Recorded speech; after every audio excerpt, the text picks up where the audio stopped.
in the red cup. Hey, clap it up, y'all. Clap it up.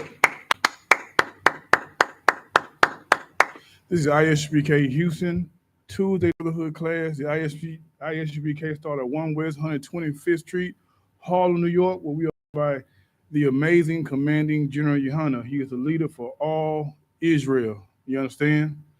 Today's topic, I wanted to bring out him that book. I want to bring out this book. Um, this brother written by a brother named Rudolphf Windsor. The name of this book called The Valley of Dry Bones, the water. This same brother also wrote From Babylon to Timbuktu.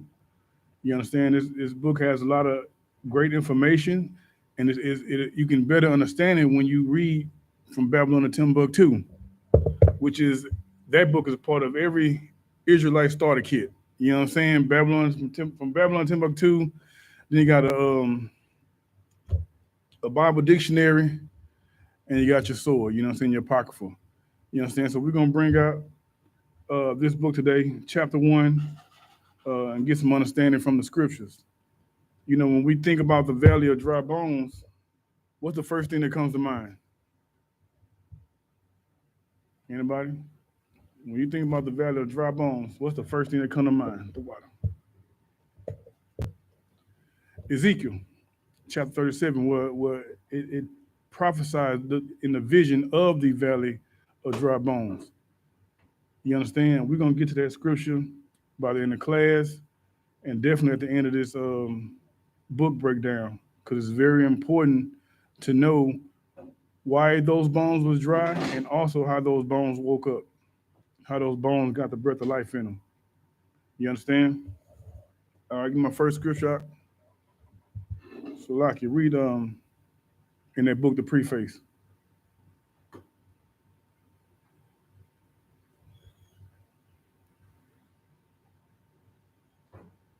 of who the author is. Give a quick synopsis of who the author is prior to that.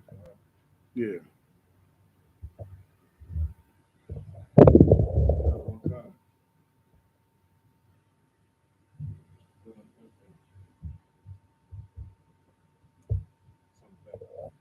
So this is a historical uh, book, and it's brought out from a brother too. You Test, understand? test. Like all history books ain't good. If it coincides with what the scriptures say, that's the book you should have. You ready? Connor Wakan. Go ahead.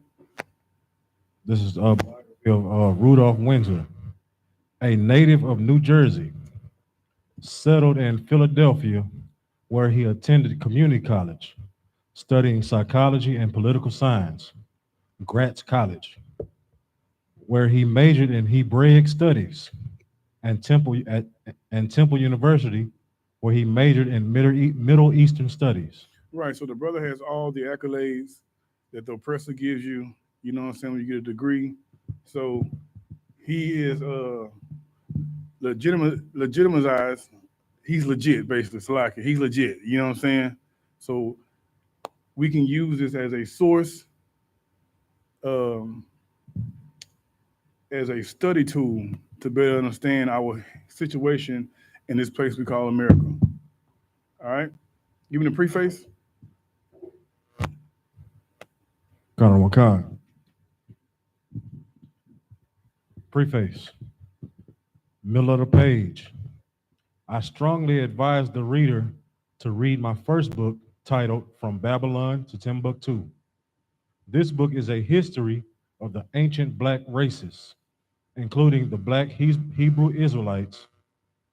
By reading my first book, the reader can acquire a background knowledge of many important points discussed in this, my second book. Right. So from Babylon to Timbuktu, is a stepping stone to understanding what's in this book. All right. Give me chapter one, page one. Colonel Wakanda. This is the Valley of Dry Bones, chapter 1, page 1. With many problems confronting the black people in America, the economic problem is probably foremost in importance because it concerns survival, meeting the bill payments. Right. So the chapter one, the brothers, he tackles the economic, the social, and political problems of so-called Negroes in America. You understand? And first, you start off saying about the economic problem is it's the fourth most important because your economic is what makes a people survive. You know what I'm saying? Every community has a circle of economics that keeps money inside their community that helps their community grow. We don't have that in the black community. You understand? Keep going. Kind of at the bottom of the page, because of the increasing rate of unemployment among Afro Americans, especially the youth, and Slovakia, and the rapid immigration of Orientals, Koreans, Laotians, and Vietnamese to America, it behooves me to explain some of the reasons Black people do not own more businesses and have a higher rate of unemployment. Right. And as we're going to understand that all these things are planned, nothing happens by accident. You understand? Our oppressor is a vile beast. Right. And every move he makes, he knows the results he's going to get. He's been studying this over 500 years. He knows what we like, what we hate, what we want. You understand? And what we want more than anything is to be equal to him in this place we call America. You know what I'm saying? Right. And he understands that. So he used it as, you know how you hold a carrot over a horse's head and it guides him. That's us in America. That's our love for trying to be equal to the oppressor in this country, in this kingdom. He dangles that carrot in front of us, and we keep trotting toward it, thinking we're getting closer and closer, but yet it's still far away. You know what I'm saying? Keep reading that. The Black people in this country don't control more businesses because of their false orientation and negative thinking. Right. Those you would think that we have a negative position and a negative way of thinking in America while we don't own businesses. No, our oppressor has laid down traps, snares, all the above to keep us under his boot. You understand? To keep us from having that inner pride as a people to want to further our nation. All right? Give me the next page, Jack. Page 2, top of the page. I have experienced and learned that events and things in this world just don't happen by accident, but are caused by man, who is under the influence of the universal divine presence. Who's under what? Under the universal divine presence. Basically, what he's saying is everything that happens in the earth, the Most High does it.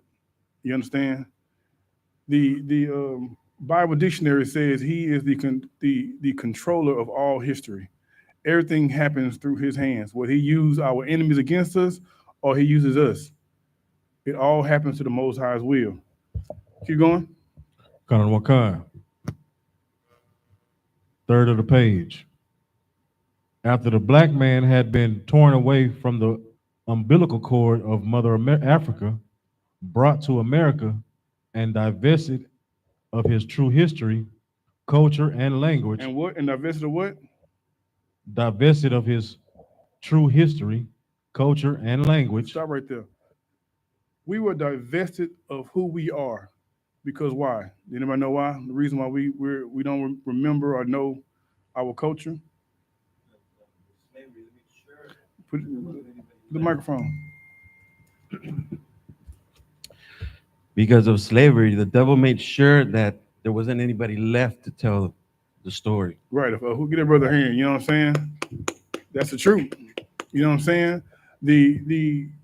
Our oppressor beat our culture out of us.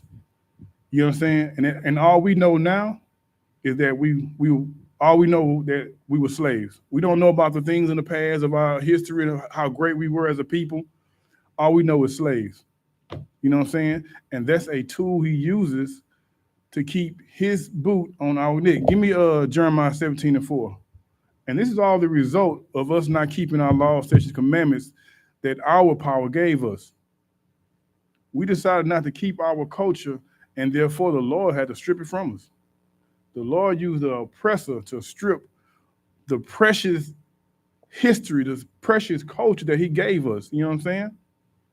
Jeremiah 17:4. This is the book of Jeremiah, chapter 17, verse 4. And thou, even thyself, shall discontinue from thine heritage. Shall what? Shall discontinue from thine heritage Come on. that I gave thee. That he And what? That I gave thee. Hold it. Now go back to that book and said, brought to America and divested of what? Divested of his true history, culture, and language. We were divested of our true inheritance. Keep on reading that scripture, Salakia.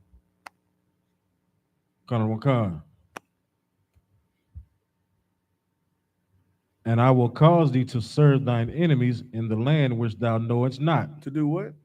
And I will cause thee to serve thine enemies in the land which thou knowest not. Is that not what took place? We were stripped of who we are, and we've been serving our enemies for almost 500 years. You understand? Give me Deuteronomy 28 and 48. Let the young man read it out. You got the other microphone?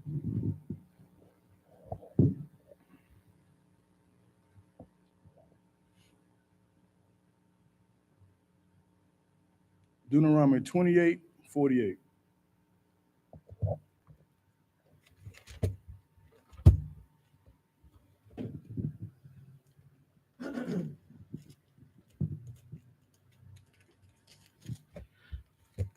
The book of Deuteronomy, chapter 28, verse 48. Matter of fact, give me 49. Verse 49. The Lord shall bring a nation against thee from far. Who did it? The Lord. The Lord, the most high power of Israel. He did what? Shall bring a nation against thee from far. And it's so important to know who put us in this captivity, because it's the same way we got in it. We have to serve him to get out of it. You understand? It is nothing we can do as a people, whether it be economics, we all entertainment, no matter what you think it's gonna be, it all boils down to us serving our power. You know what I'm saying? He put us in his captivity. Why? Because we chose not to follow the culture he gave us. You understand? Keep going. Against thee from far, from the end of the earth. From where? From the end of the earth. The Lord sent the enemy to get us from the other end of the earth. Come on. As swift as the eagle flieth. Now, the scriptures give you a hint of who this enemy was. As swift as what? As swift as the eagle flieth. What enemy, what nation of people goes by the eagle? White people. There you go. Get that brother a hand. You know what I'm saying? Get that brother a hand. Come on. A nation whose tongue thou shalt not understand. Right. We didn't understand, you know what I'm saying, their language. Because why? We speaking what? They were speaking English. We were speaking what? Hebrew. Hebrew. There you go. So when it said we were stripped of our language, our culture, you know what I'm saying? This is just biblical scripture. This is prophecy. Come on. A nation of fierce countenance, which shall not regard the person of the old, nor show favor to the young. Right. We had brothers who was slaves, just 99 some years old, just falling over dead. They would take the babies and feed them to alligators. You know what I'm saying? Good night what they did to our Hispanic brothers. They would take a sword, the conquistadors, and see who can chop the woman in half with one swing. You know what I'm saying? Dash our babies' heads against rocks and then throw them into the jungle. You know what I'm saying? These are the people who we wanted to join. These are the people who we gave up something so precious. You know what I'm saying? The culture of being God's chosen people to be like them. Anything else on that scripture? Is it? Is it on that scripture? Yes, on that verse. Okay, no sweat. Let's go back to the book.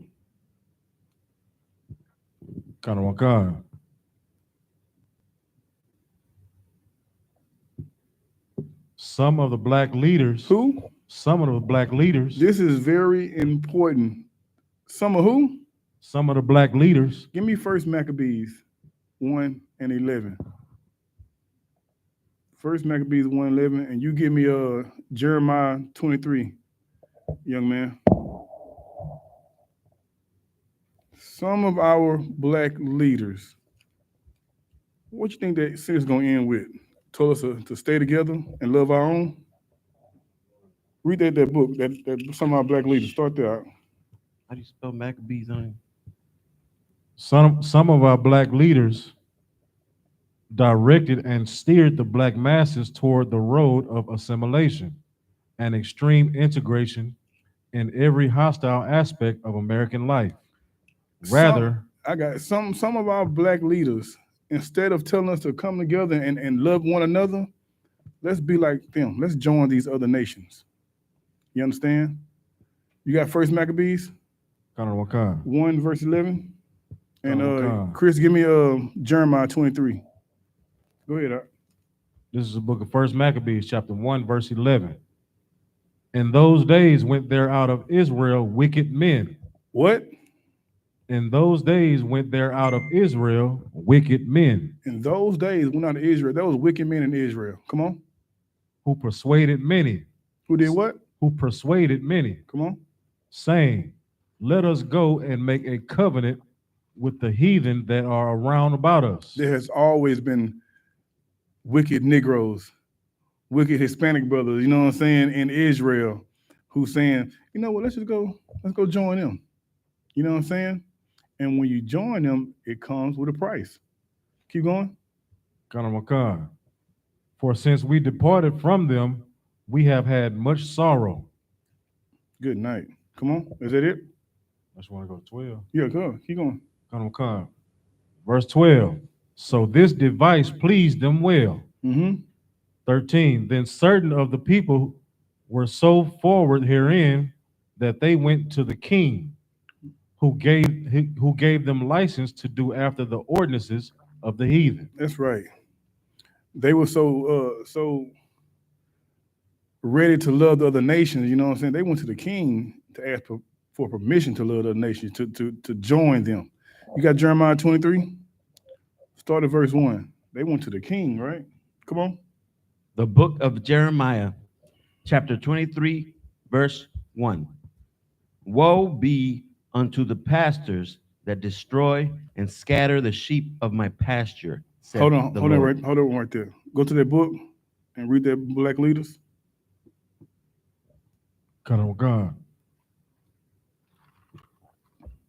Black leaders directed and steered the black masses toward the road of assimilation and extreme integration in every hostile aspect of American life. That's right. And you should know those black leaders was Christians. You know what I'm saying? Martin Luther King, you know what I'm saying? In Maccabees, they said they went to the king. Right. And the king gave them permission to do as the heathens did. Keep reading Jeremiah. Drop down to verse 25. The book of Jeremiah, chapter 23, verse 25. I have heard what the prophets said. That prophecy lies in my name. Hold on. The Lord said he heard there's a prophet who's lying in his name. Martin Luther King was pushed as a Christian pastor, but he didn't do nothing, thus said the Lord. Everything he pushed was from what? Buddhism, what's his name? Gandhi was from Gandhi. It wasn't from the scriptures. Because the scripture teaches us to separate. The word holy itself means what? Separate. To be separate of people. The Lord severed Israel from the other nations. You know what I'm saying? What was Martin Luther King's famous speech called? I have a dream. I have a dream. Read that verse from the top, verse 25. The book of Jeremiah, chapter 23, verse 25. I have heard what the prophets said, that prophecy lies in my name, saying, I have dreamed. Right. There has always been that wicked spirit in Israel. You understand? And it seems like that wicked spirit always wants to join us to the other nations. Always makes us want to serve their gods. When it's been proven in history that we have the Most High God. You understand? Like Israel was there when Moses split the Red Sea. As soon as they got over there, they started worshiping the calf. You know what I'm saying? Like we lose faith so easy when we seen some of the greatest feats that the Lord has ever done. You understand? All right. Keep reading, Rome, in the book. Rather than directing the black people to construct their own thriving communities and businesses. To speak on that, if I could, and that's the reason why we've lost many businesses as well. The Negro Leagues, the white man, the oppressor came in and took brothers. You know what I'm saying? Took brothers from there and took them to the MLB. You understand? So then you understand when our games were exciting, fun to watch, getting filled up, everybody exchanging money, the money staying within the community. When you take our superstars and bring them over here, we're going to travel with them. We're going to go see those games. We're going to take our money to those games. You know what I'm saying? That money is going to stay over here. You understand? I'll tell you something, man. Martin Luther King was a dirty bastard. He was a dirty bastard. Here's the reason why. He forced black people to sit at shops and get beat upside the head to spend their money with white people. Like, he forced us to buy oppressor pie, you know what I'm saying? And instead of supporting our own. And it's like almost 40, 50 years later today, black people struggle to even own their own business. Why? Because we don't have the patronage from our own people. Everybody makes a post on Facebook. If your friends don't support your business, it's all throughout. Because why? We've been taught to not support each other. We've been taught to support them. You know what I'm saying? Thank you, Martin Luther King. Go ahead. It's like, if I may, like here in Houston, like when the turkey leg hut, first opened up, a lot of people was complaining about their prices. Well, that's too high for a turkey leg. Mm-hmm. Oh, they just trying to gouge prices because they trying to it's supposed to be black, supporting black businesses, but they don't want no support if they're gonna have their prices that high. But you'll go to Roof Chris or Steak 48 and get them $100 for a little thin piece of steak. Real talk. Yeah, you didn't spend that easily. Yeah, easy. You know what I'm saying? Take a picture in front of they sign and post it. Oh yeah, I've been to Steak 48 before. Right. And they laughing at you like. You know what? Go ahead. So like, you know what's crazy though? If they had lowered the price on those turkey legs, the next thing you say, well, it must be something wrong with their turkey legs. They price so low. You know what I'm saying? Like it's a win-win. It's a lose-lose situation with black people trying to love each other. You know what I'm saying? Timmy Chan been there for years. Right. Years. They have made thousands of dollars off of black people. You know what I'm saying? The brother who been living in Sunnyside his whole life, he has to park in the parking lot to sell barbecue out the back of his truck. You know what I'm saying? Right. Our allegiance is not with each other. We love these other nations more than our own brothers and sisters. You know what I'm saying? Go ahead, I read the next part. The psychological reaction to this kind of leadership took shape like a maniacal fever. The psychological reaction, you know what I'm saying? The mental state that the people were put in, they went crazy. They feel like, let's love these white folks. Let's join them. Keep going. Integration meant for blacks uniting with the white races in politics, businesses, and social entertainment. Mm-hmm. But black people had no bargaining power. What it says, white was right. It was the best and no less. People thought. And that's still in us today. Well, we think everything the white man do is correct. What he has, we got to have it. I mean, we envious of his lifestyle, the way he lives, his home, his car. You know what I'm saying? We are very envious of the white man. Go ahead. Right, and that's heavy. What they're saying is, like, you can see pictures of people taking, they taking pictures of themselves at the whites only water fountain. Mm-hmm. Because it was people getting killed. Man, I gotta have some of that whites on their water. Right. Only to find out it's the same coming from the same water system. Crazy. You know, they thinking it was cold and refreshing Right. and all types of things. But when segregation was ended and they finally got a chance to take their whites only water fountain, it was like, it tastes like the same tap water. Right. Right. You know Right. what I'm saying? I mean, we got brothers and sisters getting hit with fire hoses, getting bit by dogs, just to set a damn counter for some oppressor pie. You know what I'm saying? Now you done took that money from Edna May, who been making pies for years, serving the black community. Now Barbara Jean got it. You know what I'm saying? And Barbara Jean community is growing because of your oppressor pie need. You know what I'm saying? You got something to say? Now I was gonna say she's sitting out the porch looking like, what's wrong with my pie? Right. What's wrong with this nigga pie? You know what I'm saying? But You didn't that's say that last year. right. But that's the psychological reaction that our leaders put on our people. You know what I'm saying? Even till this day, our leaders are gonna side with them. You know what I'm saying? How many people you seen stand up for the injustice that black people go through? Like black people. Have you ever seen a lot of them? Like even like our basketball players, you know what I'm saying? Like what's his name? Charles Barkley, Shaq. They ride for America before they ride for their own people. You know what I'm saying? That's psychological trauma. You know what I'm saying? But that's all taught from slavery.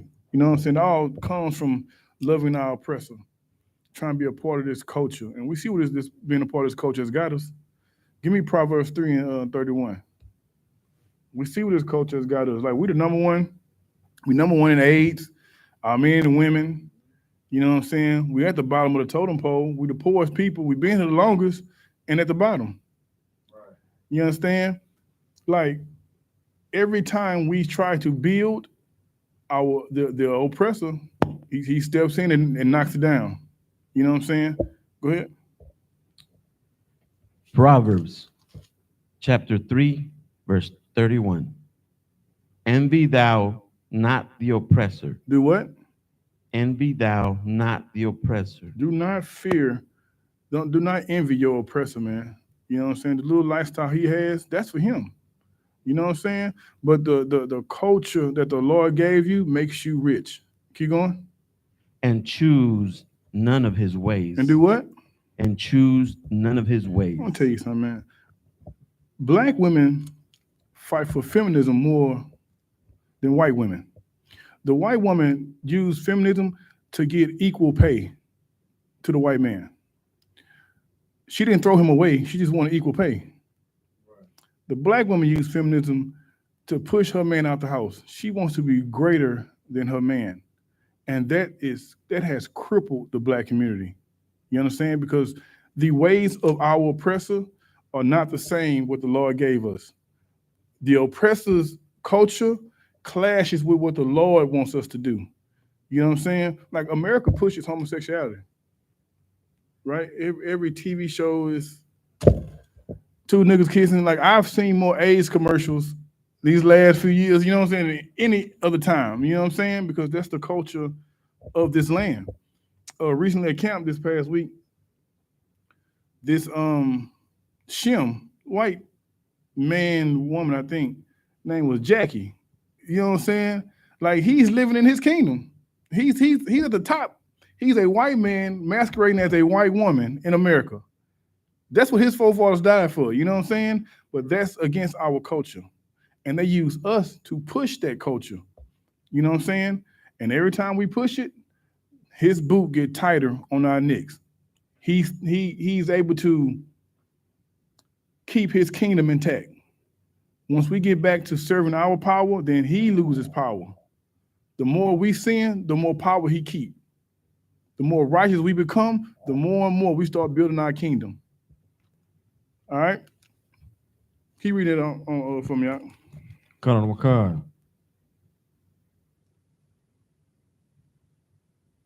The integration mania grew in such great proportions that black people, unaware of their glorious history, unaware of their glorious history, believed that to be black or dark skinned meant to be inferior. Again, this is a result of Christianity.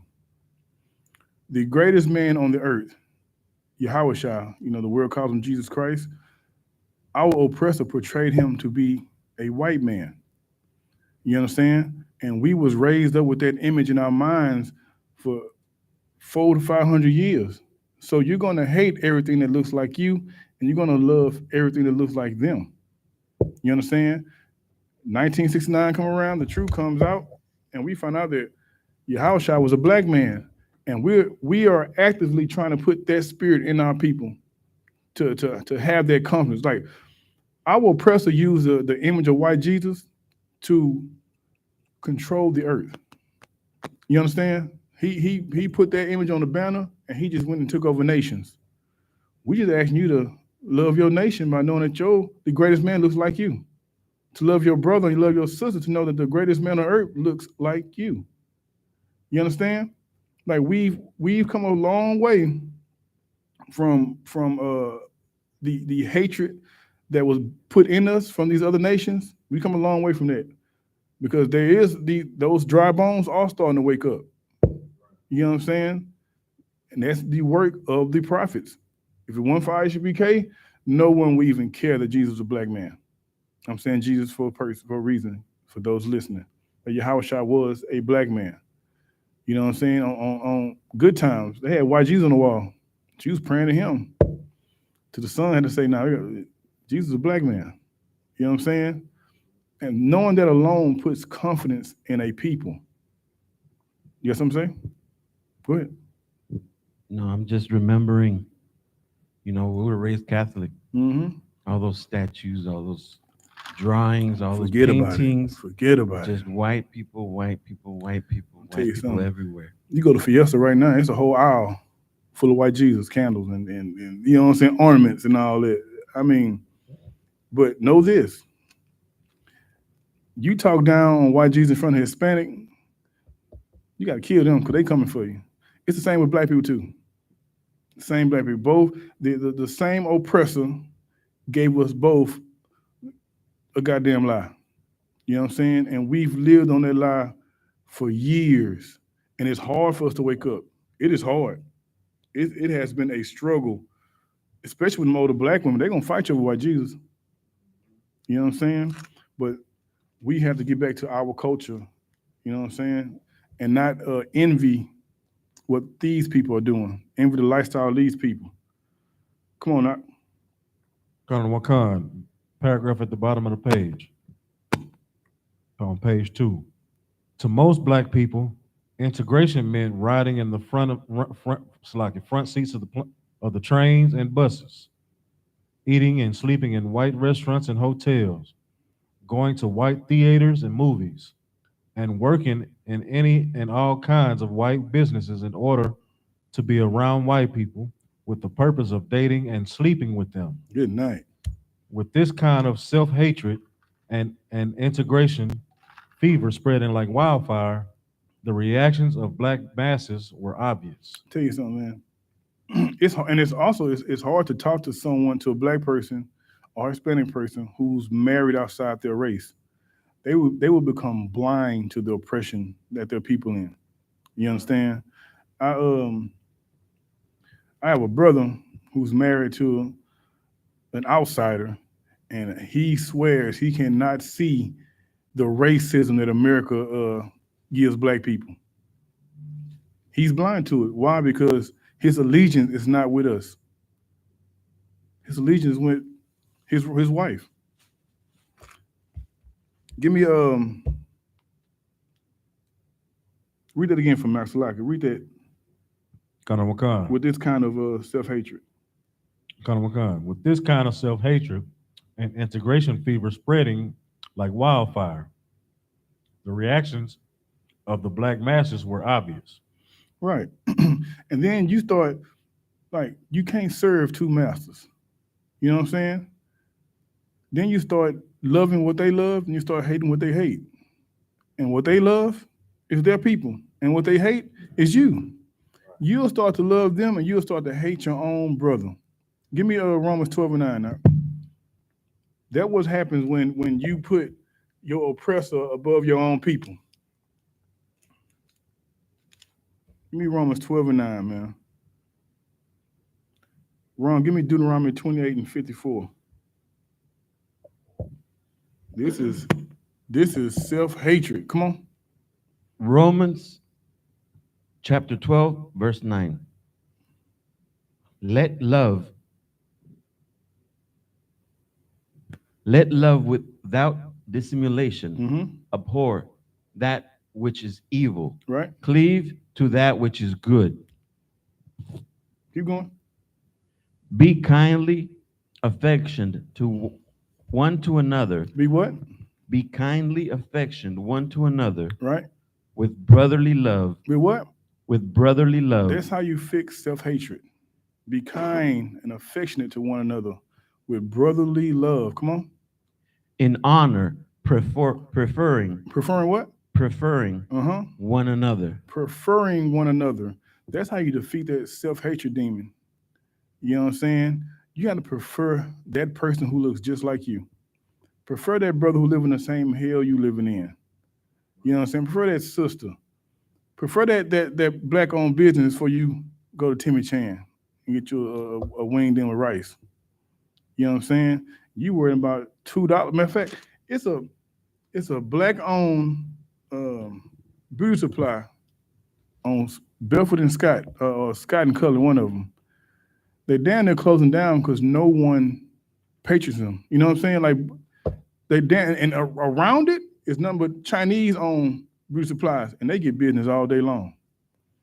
You know what I'm saying? Like white people cross the city to support their own. You know what I'm saying?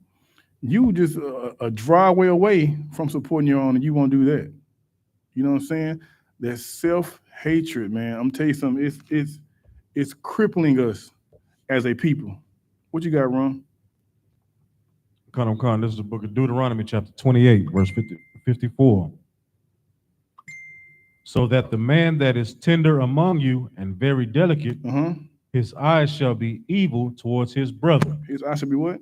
Evil towards his brother. Right, man. His eyes shall be evil towards his brother, man. This is a curse from the Most High because we decided not to follow the culture he gave us. You're going to hate everything your brother do. And instead of supporting your brother, you're going to give it to the enemy and make the enemy stronger. Come on. And toward the wife of his bosom, and toward the remnant of his children, which he shall lead. Right. This is, man, a detriment to the black people because the hatred that we have for each other causes us to be stagnant, causes us to not grow. You know what I'm saying? Causes us to not grow as a nation of people. Keep reading the book.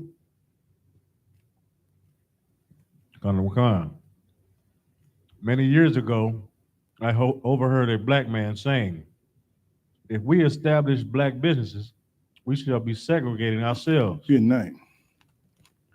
Don't this sound like some of y'all friends out there? Some people y'all know? Well, if we open in the black community, we won't be able to get to the white folks. Let me tell you something about white folks. They're going to come and get you regardless. If you got a popping product in the hood, they're going to come. Worry about your people first. Get them on. Get them into the hire them. Make them some of your workers. You know what I'm saying? Start there first. But we're so busy worrying about, can the white man be saved? You know what I'm saying? That's really what it boils down to, your love for the oppressor. And when people say, I love all people, you got to be careful because they're really saying, I love the white man. Let's just be honest with you. Nobody cares about Africans and Arabs, Chinese people. Black, Hispanic people only care for the love of the white man. You know what I'm saying? They ain't worried about other nations. Keep going out. The second reason that there aren't many black businesses is that there is no tradition. The passing down of the businesses from father to son, like you find among other groups. Right. And this is a historical thing that families have done. Whatever your father did, you did. You know what I'm saying? Sanford and Sons, you know what I'm saying? Or things like that. But because black people don't have no foundation, we don't have anything that keeps us together as a people, like building a nation-wise. We just take up jobs instead of careers. Everybody want to play basketball. Everybody wanting to catch a football. We need doctors and lawyers and you know what I'm saying? Plumbers and you know what I'm saying? We need everything else but entertainment. Have we not entertained a white man long enough? You know what I'm saying? We can't pass down anything because we don't have anything to pass down. By the time a family member passed, we in debt. We got to have a cookout. We got to sell fish dinners just to pay for the funeral. But if we were a nation, that'll be taken care of. Because a brother gonna look out for a brother. We're gonna prefer our brother, right? We're gonna show him brotherly love, show his family brotherly love. And again, that's how you build a nation. All right. All right, Ron, give me page 7. This is page 7, at the bottom of the page. The black woman becomes tired of her unemployed man or husband. Now, this is a strategy that our oppressor has used to destroy our community. Come on. She does not need him anymore. Mm-hmm. She is either working or on welfare and does not respect the black male anymore. She can get all she wants from the system, which caters to the woman. The system gives her a job quicker than her man. If she is not working, she gets food stamps, money, medical assistance, and a grant for college. Keep reading. All she needs is a baby or two, or an apartment, and the state will not be late with assistance. I'll tell you something. When we was talking about earlier, how the oppressor is such a deceiver. You know what I'm saying? He knows how to destroy families. Before we had integration, the black family was the #1 family in America. And they knew that. They had to find a way to sabotage that. So what any devil do? A devil gonna go to your woman. He gonna go to your woman, and going to your woman, he's gonna use her to get to you. You know what I'm saying? Come on, press this for me out. You know what I'm saying? Like, welfare it wasn't the use of welfare against us was placed on us. Yes, sir? I remember specifically reading about that, how 0414.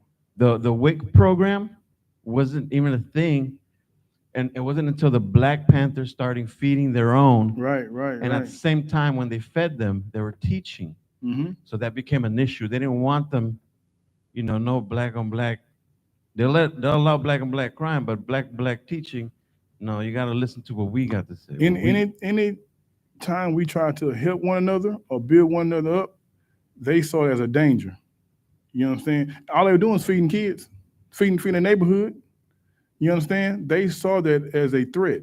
So therefore, they had to get rid of it. Then they try to come back and spin it around as WIC. You know what I'm saying? They have to make you the enemy first.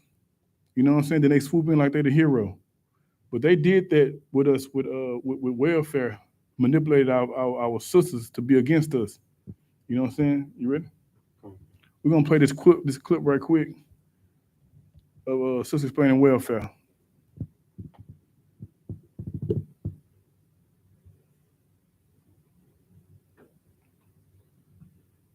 Spacebar.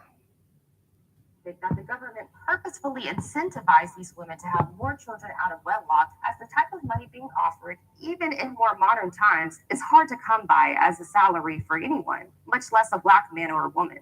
In the early to mid 1990s, Black households saw a peak when it came to fatherless homes, as nearly 70% of Black families saw this as their reality. This number had remained relatively unmoved for decades before dropping back down, and there are still government programs and benefits that people know they could be in danger of losing due to other people. There have even been several Black women refusing to get married in fear of losing their benefits, as they will receive more money personally from the government than they could from a job by not having the man present. It said that Black women refused to get married because they didn't want to lose their benefits from the government. You know what I'm saying? That's already a a mental deficit against us. I would rather not have a man in my house, you know what I'm saying, instead of getting married so I can keep this little crumbs that the government give us. Keep going. On the other side of the spectrum, however, statistically, these homes still end up with children living in poverty. Pause And marriage, it. according to the Even though she kept those food stamps, she still was in poverty. You know what I'm saying? Like you kicked the man out the house for food stamps, you still was poor. Come on. IFS studies over time will position these families to have more money and be able to survive long term as the two incomes, even with the women's lowering, over time will position these families to maintain. Now, this said that when they did get married, over time, the two families' income would give them a better chance to not be in poverty. You know what I'm saying? So it's a game. Having your man in the house, you know what I'm saying, gave you a better chance to not be in poverty. But over 70% of us was in poverty when it was just a woman alone. You know what I'm saying? But she didn't want to give up those benefits. You know what I'm saying? Come on. Is that it on that? 507, I think. Go ahead. Women choosing not to marry was not a simple choice, but more so a government tactic forcing them to choose between money and family. Another major change that a government tactic using our women to choose between money and family. You understand? The oppressor is the devil the Bible speaks of. That's right. And I pray our people understand that. You understand? We have to know that as a people to build our nation up, you have to know that it's an enemy out there who wants to keep you under his boot, who wants to keep his power. You understand? You know what they're reading, Ron?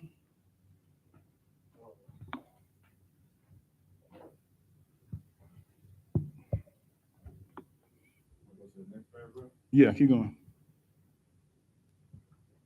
Got on one card. Hold on. Chris, give me Deuteronomy 28 and 56. Go ahead, Doc. This kind of behavior,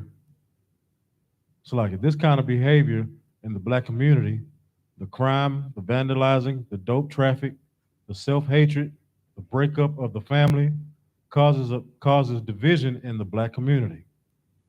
There is a class struggle and a sex struggle in the Black community. There's a what? A class struggle. Class struggle. Poor, the rich and the poor. It's a class struggle. Come on. And a sex struggle. And a what? Sex struggle. And a sex struggle. We see this sex struggle every day on social media.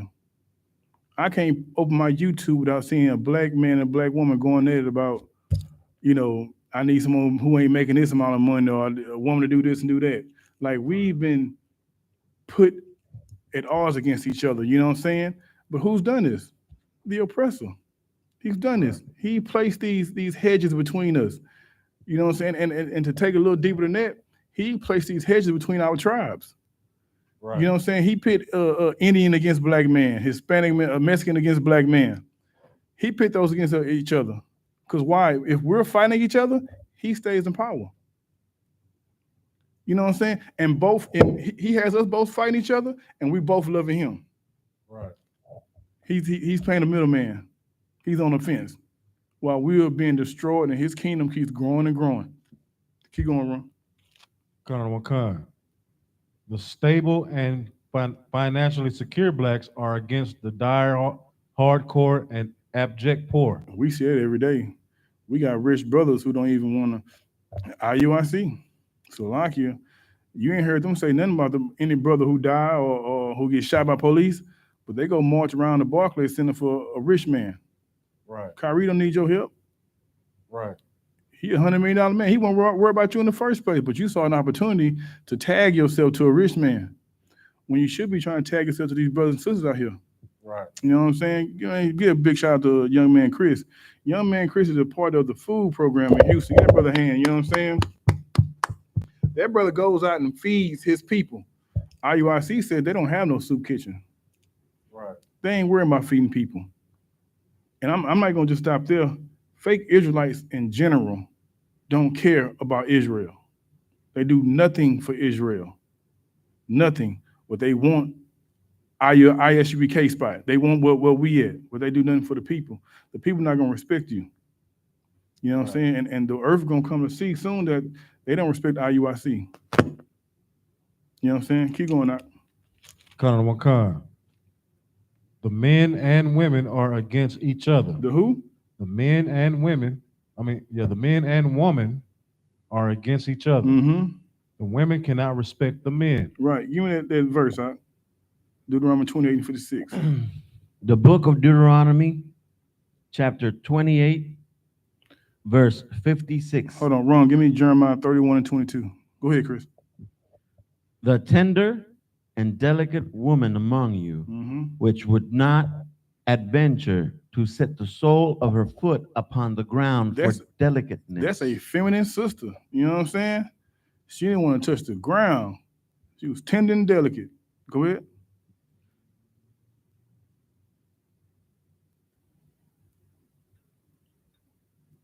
To set the sole of her foot upon the ground for delicateness and tenderness. Her eyes shall be evil toward the husband of her bosom. Her what? Toward the husband of her bosom. Her eyes shall be evil toward the husband of her bosom. She's going to hate that man. You know what I'm saying? Even today, she'll have sex with you and get on YouTube and make a video about how much she hates men. You know what I'm saying? Keep going. And toward her son and toward her daughter. Chasing, not having a man in the house, you are showing hate toward your son and daughter. You need a man to teach a boy how to be a man. Right. You also need a man to teach a daughter how to be a princess. Right. You know what I'm saying? Keep going.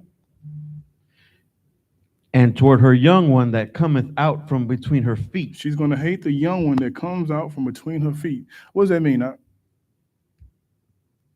That her infant. What's she gonna do? She gonna hate it? Hate it. She's gonna hate it. And what's she gonna do when she hate it? She'll either neglect it or kill it. Get that brother hand, you know what I'm saying? She's gonna kill that baby. Read the top verse of 57.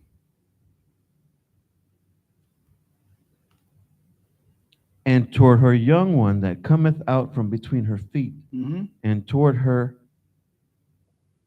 children which she shall bear, for she shall eat them for want of all things secretly in the siege and straitness, wherewith thine enemy shall distress thee in thy gates. She's going to put her needs and wants before her kids. You know what I'm saying? Black women right now are number one in abortion. When I first came to the school, I didn't know that. I would ask, what's the biggest killer of black people? And I thought, man, the police, us black on black crime, those numbers are nothing in compared to the amount of killing our sisters have done to our young ones. You know what I'm saying? Like, we've been 12% of the population since the late 1990s. I think right now, there are being more babies killed than born. You know what I'm saying? Is it on that? Give me that Jeremiah. Colonel McConnell, this is the book of Jeremiah, chapter 31, verse 22. How long wilt thou go about, O thou black backsliding daughter? For the Lord hath created a new thing in the earth. A woman shall compass a man. A what? A woman shall compass a man. And that's the spirit of America. America has put that spirit in our sisters to think they're equal to their man. They're better than their man. You know what I'm saying? Throughout all history, our sister has been the greatest helpmeet to a man that has ever been on the earth. Our nation don't survive without our women. You know what I'm saying? Give me Mark 3 and 27.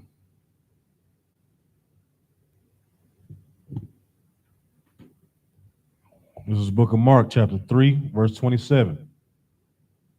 No man can enter into a strong man's house and spoil his goods. Come on. Except he will first bind the strong man. You can't get into a strong man's house. You can't come in the house because there's a strong man there. He's ready to take on all responsibilities, you know what I'm saying, and protection for his people. You can't do that.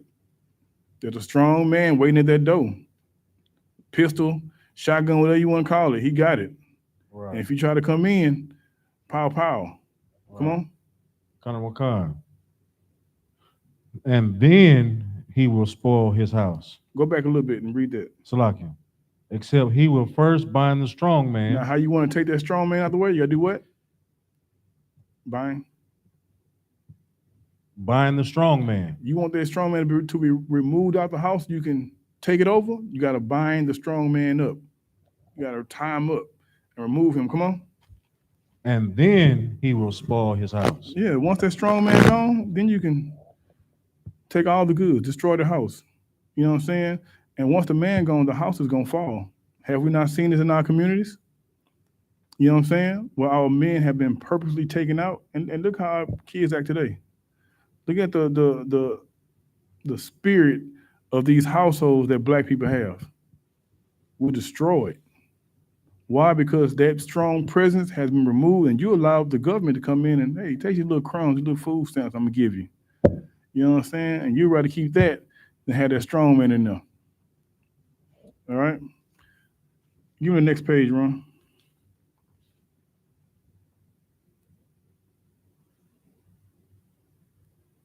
Come. We're at the bottom of the page, page 8. In recent years, the black community has had a rapid influx of Orientals, including Koreans and Vietnamese. Mm-hmm. Most of these Orientals have settled in the large cities, and some have settled in smaller towns across America. Some Orientals, as well as other immigrants, are told to open up businesses in the black community. They are told what to sell, what black people like to eat. The oppressor is the devil that the Bible speaks of. You worked in this hellhole for over 500 years. He allows another race of people to come in and put themselves over you. You understand? You getting the video ready? Everybody be on point. 0 for 1 for years. He allowed another people to come in and be over you. You got something? It's the same thing with these coding jobs. Okay. They've given visas to Indians in India to come and study here for those positions, and if they take if they use that visa to study that, then they are given positions at those big app companies. Right. And while everybody out here broke, struggling to make it, there's no outreach for us. There's no money given to us to specifically study to be guaranteed jobs in those facilities. Get that brother a hand. You know what I'm saying? That's very heavy. And also, when those Afghans were in war, they shipped them over here and put them in Airbnbs. You got them Haitians that was on the bridge, right? Right. The brothers in Houston and Texas under Captain Yazzie went down there and fed them. Recently just came from El Paso, feeding people, feeding brothers and sisters. The government did nothing. That's how you know you're God's chosen people. They can't help you. If they help you, they losing power. They have to keep you right where you at, in hell. You know what I'm saying? In hell. You can't have no remembrance of your culture and how great you were, of the unity that you share with your brothers and sisters. They can't do that to you. They want to keep this kingdom intact. And I can understand that. You know, I'm a nation builder. I love building my nations. I can understand a person's love for their nation. You understand? But we have to do our part and build our kingdom up. You ready for that? I want y'all to watch this video of this Asian lady she put on TikTok. Just hear it out.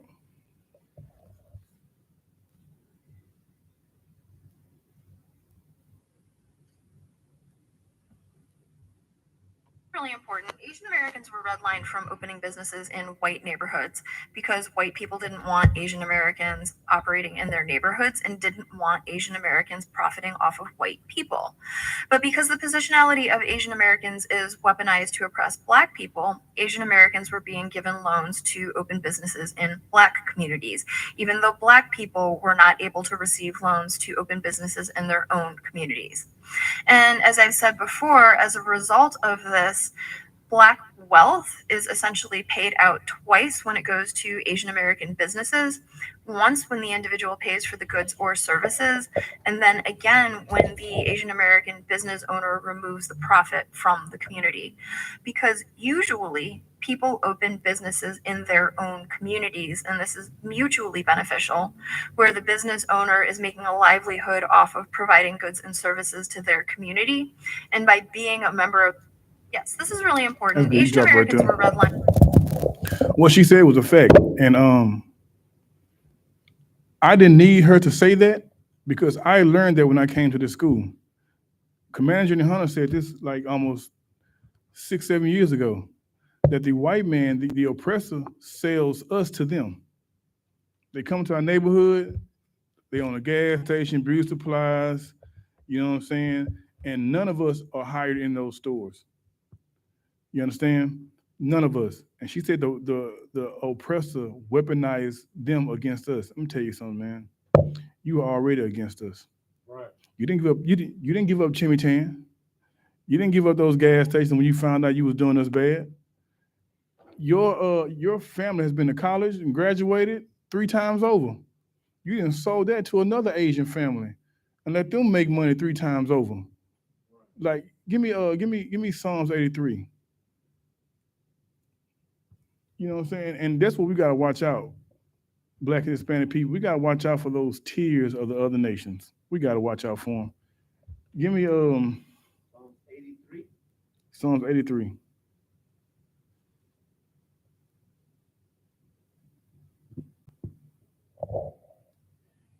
Keep not thou silence, O God. Hold not thy peace. Be not still, O God. For lo, thine enemies make a tumult, and they that hate thee have lifted up the head. Right. They have taken crafty counsel against thy people. They did what? They have taken crafty counsel against thy people. What's a form of crafty counsel? A crafty counsel is she can't go and set up shop in the white folks' neighborhood, so the white people give them our neighborhoods. That's crafty counsel. We can't set up in our own neighborhood, but the white people give them permission to set up in our neighborhoods.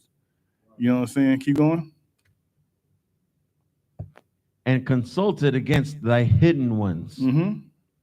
They have said, come, let us cut them off from being a nation. They said what? They said, come, let us cut them off from being a nation, that the name of Israel may be no more in remembrance. That's right. They all came together to cut us off from being a nation. And now you don't even know you're Israelite. You don't know that. But why did they do that? When you were in power, you ruled the earth. They were under your boot. I'm telling you something, these other nations know who you are. They know about your history. They know about your God. That's why we're in the pork commercials. You know what I'm saying? We're in the AIDS commercials, always 2 black niggas in there. You know what I'm saying? Cheerio commercials, interracial relationships. They know that they have to keep us in sin to keep their power. Keep going. For they have consulted together with one consent. Mm-hmm. They are confederate against thee. They are confederate against thee. Tell you something, they all on the same team. Don't let this little Asian lady fool you. Her family has generated thousands of dollars from black people. You know what I'm saying? She's benefited off of our struggle, off of our ignorance, off our self-hatred of each other. She's benefited off of that. For her to come on here and say all those other white people, they try to weaponize us against you. No, you was a part of it. You was Confederate. Y'all all on the same team against us. Keep going.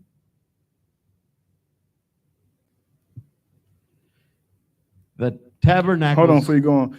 And what the Bible finna do right now is it's about to name the nations in rank and order of who's in control over us, of who's been placed over us. Keep going.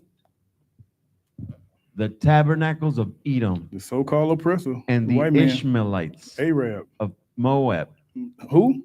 Of Moab. Of who? Of Moab.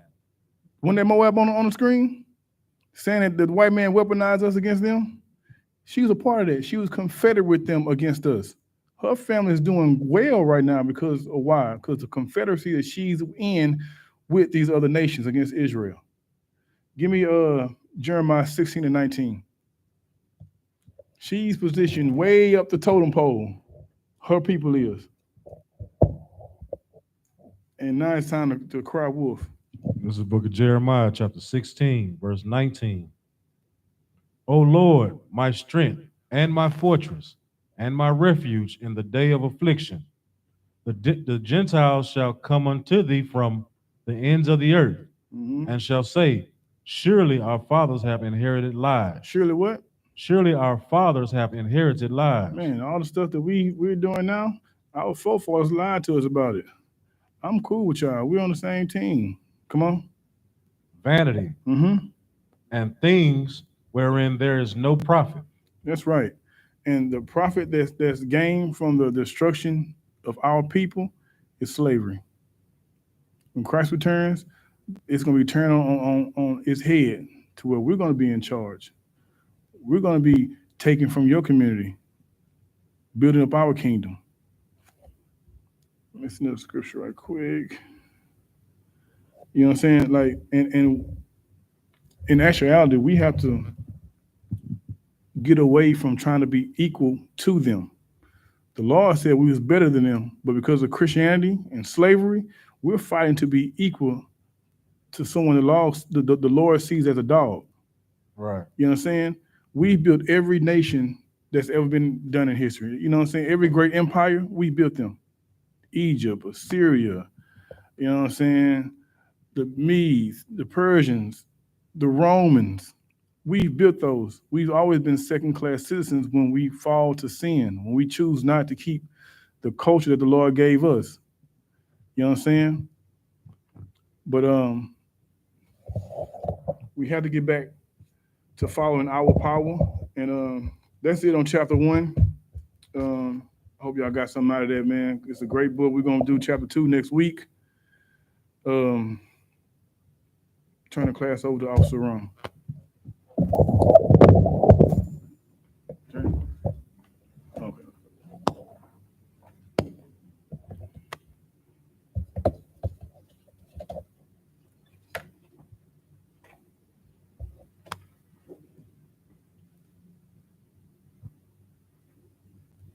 I.S.U.P.K. security announcements. We are the I.S.U.P.K. started out of 1 West, 125th Street, Harlem, New York. Rule for new brother and sister. When a new brother or sister comes into the school, they are off limits for 6 months. They're to be saluted only. They're here to shed themselves of the world. If they need transportation, the teacher will arrange it.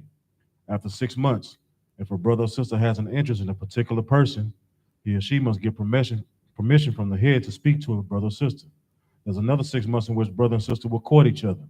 After this 6-month period, brother and sister will get permission the head to marry. Tithes, which is a commandment, out of the book of Numbers, chapter 18, verse 21, Malachi, chapter 3, verse 8 through 10.